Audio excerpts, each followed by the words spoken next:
Hi everyone, so today I'm going to continue the series with the live twin Runick Spright deck, and I'm going to go through playing the mirror match. I think it's going to be a really popular mirror match that's going to go on, so it's probably a good idea for you to learn how to play it. I'm going to got a good replay here against a guy who he topped Leon with tiers, so he's obviously pretty decent. It's a little bit of DB, played last night. He's 249 rated, really early on in the season, so he's a pretty good player. And just going to go through some of the blowouts that can happen in the mirror, some of the things you can't avoid, some of the things you can avoid, and yeah. So please, can you just like and subscribe? I really need some more subscribers because I'm getting really close to the watch time, but quite a way off of the subscribers. Anyway, as you can see, he's got no hand traps, so it's just going to be pretty relatively standard, full-fledged combo. Oh no, sorry. I thought I won the roll. Okay, so I must be thinking about a different one. So he wins the roll here. So just twin into twin, summons the carrot to this zone, which is good. Now, personally, I think he misplayed here. So I'm just going to quick save.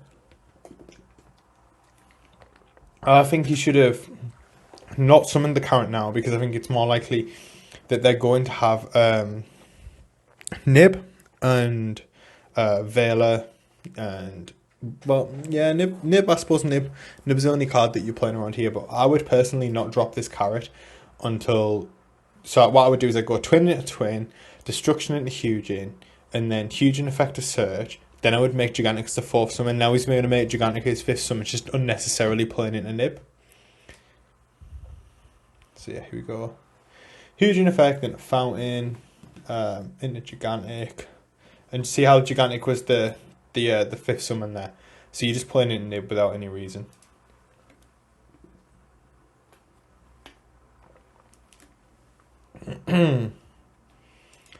So then it's just all standard combo from here. I'm assuming everyone knows what's going on. If you don't know what's going on, just go back and check the combo through hand traps bit. So he does the full board. He summons the Leela there. I personally don't summon it over here. It doesn't actually matter because you're going to link it off anyway. But yeah, it really doesn't matter. It's personal preference. I always prefer someone over there. Just assume that was a starter straight away. So main one. I did this in the main one because I wanted to force him to use IP, because I want him to use the Griffin so I can make my Kurikara more live. So I asked him here, anything on summon of the Griffin, because obviously I want him to use the Griffin because then I can Kurikara it. Freezing Curse on the Griffin. Obviously here I'm expecting him to go Carrot Tribute the Kissy Kill if he values the Griffin so highly. I don't know why he would, but he could. And then obviously that shuts live twins off, so that's pretty good. But he doesn't. Starters out the red. Obviously banishes the top three. A couple of options here. I could drop the blue straight away to bail out the red, but then if the blue gets baited, if the blue gets negated and then I drop the carrot, then he can just drop the jet. Then he can just bring back something, because then he'll have the carrot for the starter, and this will completely end up my follow up. So I start with jet. Jet add starter. Okay. Starter. Perfect. I wanted him to carrot negated, because now the blue in my hand is just going to go huge. He still hasn't really used anything. He's used the carrot, but I still want him to use this live twin. So then I drop the blue, add the red. Personally, if this is me here, I'm probably just holding this until I start linking or whatever. I think he fired this off a little bit early, or maybe he's even exceeding it Gigantic. But yeah, so he summons this, pops the blue, and then yeah, we're just on about the target function not working here in DB. It's obviously a little bit here and there. The Kurikara just got huge. Then this can go into sprint, and now I can start setting up. And I was like, right, I lose to exactly Flash and Fire. Is what it is. you got to play sometimes. Sometimes you win, sometimes you lose, and this is the one. So I just start, make gigantic. Doesn't have the flash and fire, blue. Standard combo, misplayed here.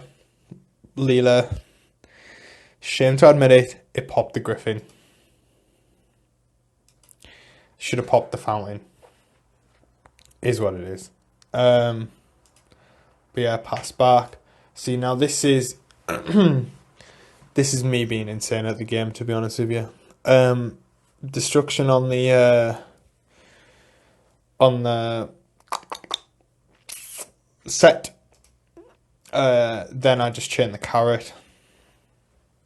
Then he goes freezing curses, and I'm like, right. If he's, so these are both used to pop and mill and all the rest of it, and I was like, if he's got another Runick to defend this Fountain, he can just have it. So I chain the smashes. You can't even defend it actually because it's been smashed. So I chain the smashes, and then obviously I'm just going to kissy kill, bring back the Leela, put the Leela there, and then I can banish my own carrot, and it's all negated, and it's all done, it's all gone. And I think he just realises the writing's on the wall. We had a bit of a chat here about the game, about Leon. So yeah, draw phase. He's opened a really good hand here. Let's see what he does. Probably full combo. Yeah, so Fountain into Slumber, draw 2. Didn't get greedy with the Fountain there, kept the destruction. So that's a good play. So when he put the tip and the Slumber back, if I ash, a lot of people would just ash that straight away. Then he's got the destruction, which still gives him the draw free, and it sort of plays around dash really well. I really rate that. Makes gigantic effect. Into the blue live twin, because obviously he can just drop this from his hand now. Goes in a blue. Blue effect. This is all just trying to bail some hand traps in a carrot. Link those into IP. Full board again. This time this full board is backed up with a smashes and a ash, and he just drew tip as well. It's playing against myself. Yeah, so he's, this Magnum was, I don't even know if it would have been good in his turn. I don't know if I'd have had a chance, but could have possibly had 2 bodies on the board, go into battle phase, try and clear some stuff, but he could have just flash and fired one and smashed the flash and fired the Magnum that smashed the Druid, I suppose. So I was thinking here, I could just go straight into battle phase, make a Jerry and crash. But it doesn't really get me anywhere, especially with the smashes. So I just start off with tip, he ashes it, and then he searches freezing curses. The writing's just on the wall. There's nothing I can do there. You might as well just give up. So that's been blown out in the mirror. And now speaking of blowouts in the mirror, we've got Eradicator. I put this in the side. I was seeing a lot of live twin Runick Spright on DB with Eradicator. So draw phase, search the Fountain. We're activating the Fountain here in case we want to chain this Slumber on the Jet if they go Store Grit or whatever for some reason. Always want to get the Jet effect off first. Jet effect, search starter, get drawled, make them into Gigantic. Gigantic gets me the red. Set up there, Eradicate for spells, the game's done. He banishes a lot of stuff. Jerry gets back that.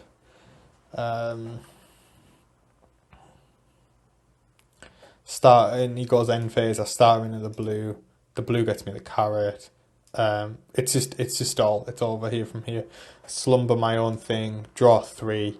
It's just too much to come back with. I'm always going to have the carrot for the evenly. So that's just, yeah. So the game 1 I thought was really, really good. Showing how to break the board and play through it with like Kurikara or something. Evenly's a little bit different, but all the principles are still the same. Then game 2, sort of showing how sometimes if you just don't open your Kurikaras, you don't open your evenlies, you don't open your bestials, there's not a great deal you can do. And then showing into game 3 how if you can just open the Eradicator or draw into the Eradicator off the Fountain. Now I wouldn't say you were very likely to draw it, but you are a lot more likely, because if you're going to save your draw at the end, if you look how much you've got on your deck. So if you go like normal summon a live twin, and then huge insert, and you've got like a live twin and a Runick, then you're going to get another live twin out your deck. You're going to get a fountain out your deck. You're going to get a blue. You're going to get a jet. You're going to get a starter. That starter's then going to summon red. So you've just took 6 cards out of your deck that I've just named there. And that's going to make obviously you a lot more likely to draw the Eradicator. And then you just set it up and just go for it. Because once the Eradicator, it's like you've just won by so much. It was like deck Devi against super heavy. It doesn't matter what they've got, you've just won the game on the spot. So yeah, hope you learned a lot from that. Again, please subscribe, like, comment, that sort of thing. I'll be happy to interact with you in the comments. I try to reply to every single one of them as fast as I can. Cheers for watching, guys.